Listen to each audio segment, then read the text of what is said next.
the northern region of Canada at the close of the 19th century rode Dudley Do-Right of the Mounties, lonely defender of justice and fair play, handsome, brave, daring, and hopelessly lost. These service station maps are impossible. Can't even fold up the thing. I think I should have turned left at that last tree. Meanwhile, a short distance away, Snidely Whiplash was up to his favorite pastime, tying women to railroad tracks. He soon had unexpected company. A Mountie. Correct. Pardon me, sir, but do you happen to know the way to the Royal Canadian Mountie Camp? Why, yes, I do. Oh, this pesky knot. Could you give me a hand, or rather finger? Always willing to help a citizen in need. There. Dudley Do-Right of the Mounties. Get out of that if you can. Oh, fudge. Meanwhile, Nell Fenwick, the beautiful daughter of Inspector Fenwick, was out gathering chestnuts. Suddenly, she stumbled onto the biggest nut of all, Dudley Do-Right. What, Dudley Do-Right, are you doing with that other woman? I thought you always did right. I was doing right, Nell. That's how I got in this predicament. But could I tell you about it later? I think there is a train approaching.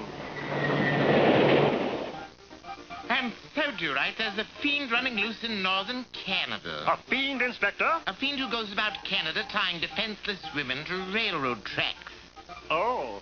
I know it must be hard for you to believe, you with your eyes as blue and heart so true.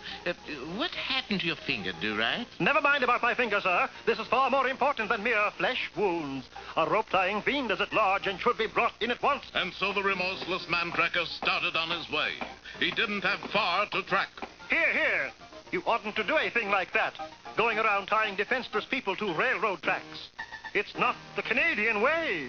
You think I'm not trying to stop tying? I'm hooked. It's a habit with me now. I swear to you, after I tie up this one defenseless woman, I'm going to swear off, so help me. Could you just put your finger in this knot? Well, if you think it will help you kick the habit... Oh, it will. There. Yeah. Curses. Foiled again. Hey, that's my line.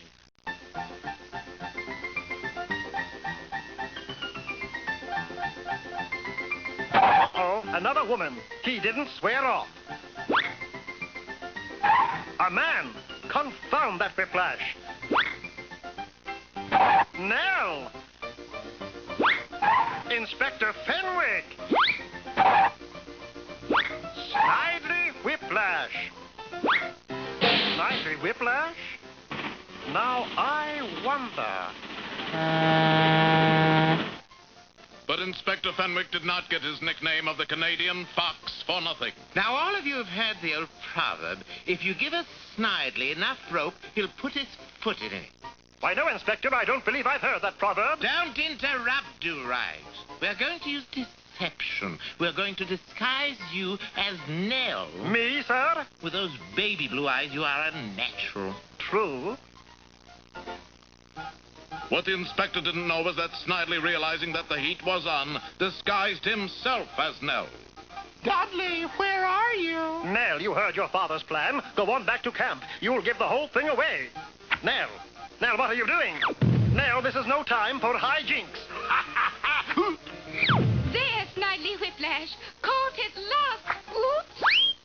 So, Snidely Whiplash, you thought you'd catch the Mounties counter intelligence napping, eh? But, Father, I'm not Snidely Whiplash. And don't think you're fooling me with that crummy falsetto voice. You must think we're pretty stupid at headquarters. Hey, buddy, don't leave stuff laying around in the tracks, huh? Trying to confuse me, eh, Whiplash? Well, it won't work. As if I wouldn't know my own daughter and my favorite constable.